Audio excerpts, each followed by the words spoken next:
Bom, gente, vamos acabar aqui esse júri, né? Vamos terminar esse procedimento, agora está no finalzinho, né? Então a gente já viu aqui a parte dos debates, e aí, acabaram os debates, o que vai acontecer? O juiz vai ter que formular os quesitos, né?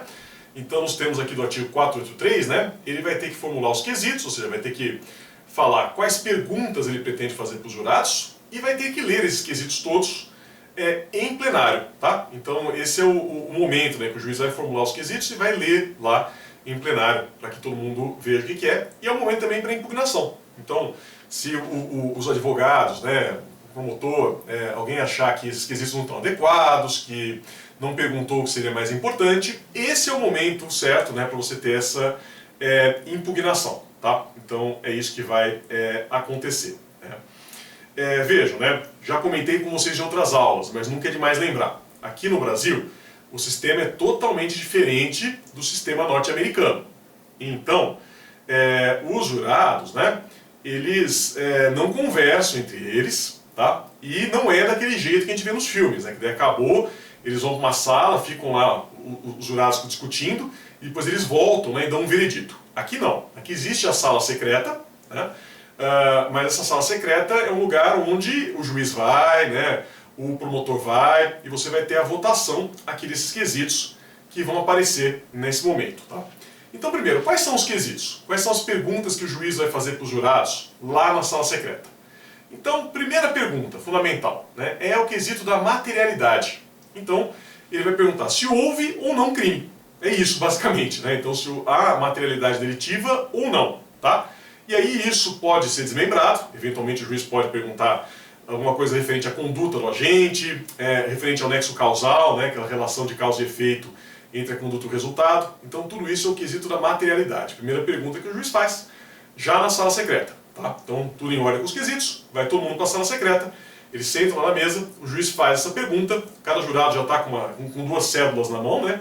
Uma está escrito sim, outra está escrito não.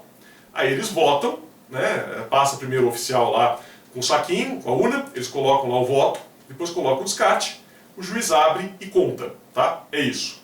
Lembrando que ele vai contar até dar 4 sim ou 4 não, tá? Então, ele só vai abrir os 7 votos, né, se realmente for necessário, para que a gente nunca saiba se foi unânime ou não, quem votou em quê, tá?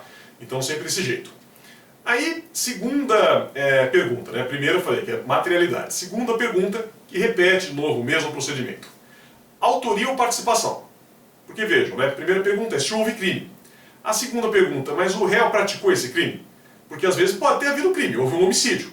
Mas a partir dos debates, né, a partir das discussões que aconteceram durante a sessão de julgamento, pode ficar lá muito bem caracterizado que esse crime não foi cometido pelo réu, mas sim, né, por outra pessoa, que não o réu. Então, essa é uma outra pergunta que é cabível. Né? Então foi ele, né, ele participou, ele é autor desse crime. Então isso é importante. Tá? Terceiro quesito, que também vai ser votado da mesma maneira. Né? É um quesito genérico, o acusado deve ser absolvido.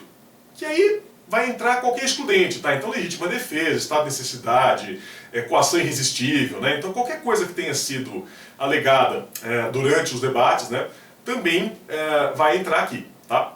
Então notem, né, que esses quesitos todos, eles acabam sendo prejudiciais, né? Então, porque assim, se por exemplo os jurados decidem que não houve materialidade, então o juiz nem continua a votação, ele tem que ser absolvido porque não houve crime.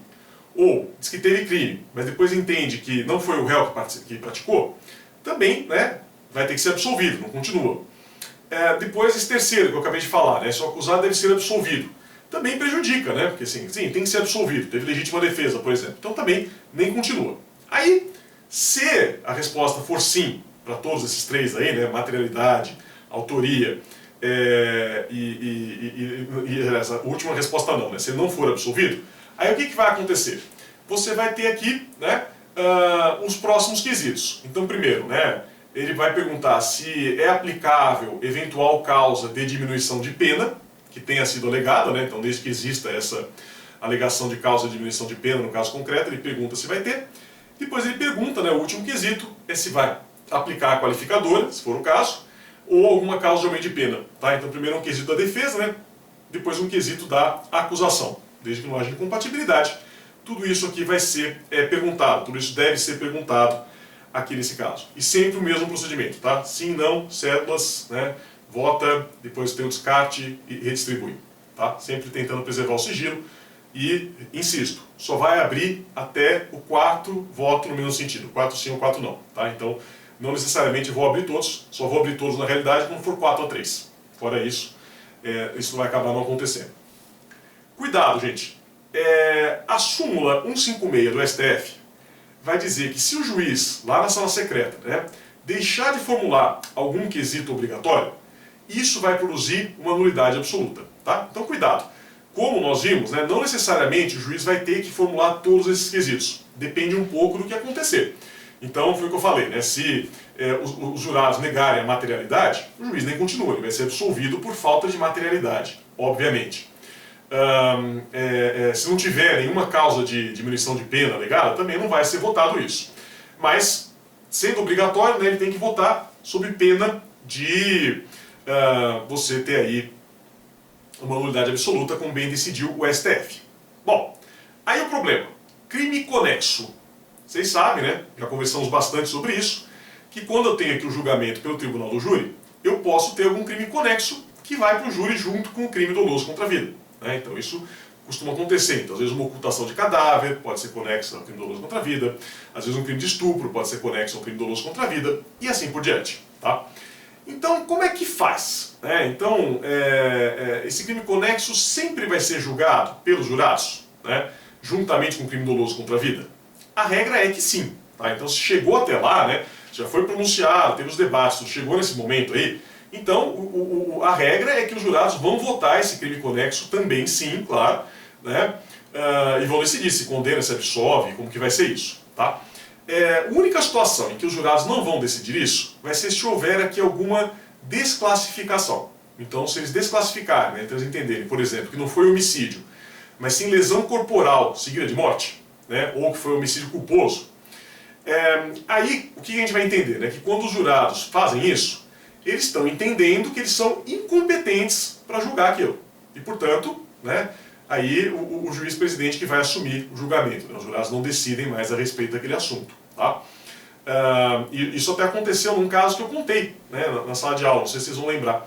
Era um caso lá de uns caras que estavam furtando um Fusca e foram surpreendidos pela polícia na hora que estavam fazendo a ligação direta. E daí eles conseguiram ligar o carro, saíram e começou aquela cena hollywoodiana, né? Então você imagina lá os ladrões fugindo de um Fusca velho, né, furtado, e a polícia atrás, a viatura da PM aqui de São Paulo atrás. E eles atiraram nos PMs, né, sem nem dó nem piedade, atiraram nos PMs, acabaram sendo presos. Acho que o Fusca talvez não estivesse com um estado de conservação tão bom assim, né, então eles foram presos.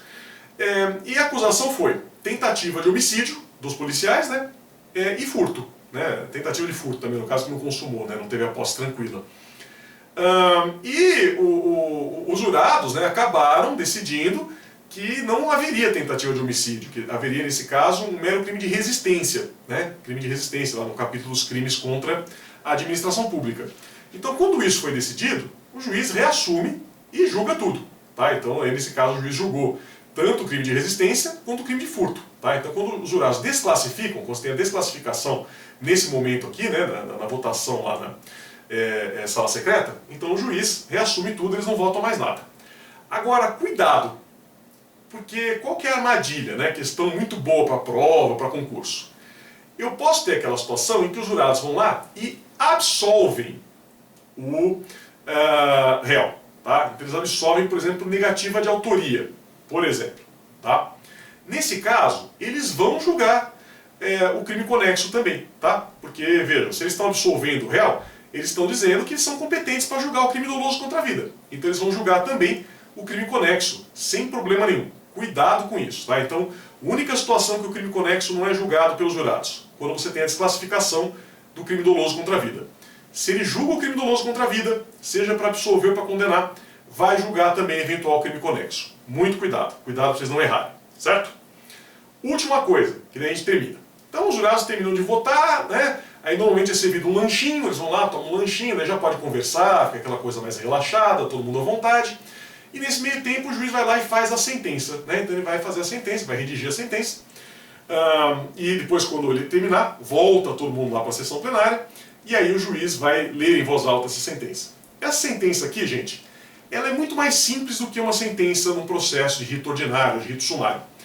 Por quê? Porque aqui o juiz ele tem que seguir o que os jurados decidiram. Ele não pode fazer nada muito diferente do que o que os jurados decidiram lá, o que eles resolveram fazer lá, né? Então não tem relatório, né, não tem fundamentação. Basicamente o que vai ser? Ele vai fazer a dosimetria da pena, né?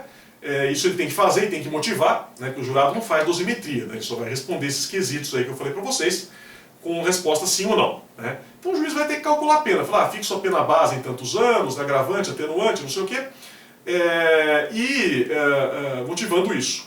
E, além disso, ele vai decidir sobre eventual prisão cautelar, né? Então se o réu está preso, se ele continuará preso, se ele está solto, se ele vai continuar solto, se ele vai ter que ser preso, né? Vai ter que se manifestar sobre eventual prisão cautelar, exatamente como acontece, né, também nos outros ritos, no momento da prolação da sentença. Tá? Então ele vai fazer tudo isso, aí chega lá e já lê a sentença na hora, todo mundo fica sabendo e todo mundo já sai oficialmente intimado, né? Então todas as partes não precisam fazer intimação nenhuma, né, porque simplesmente elas estarem lá, né, acompanhando a leitura da sentença, obviamente, já constitui a intimação, certo?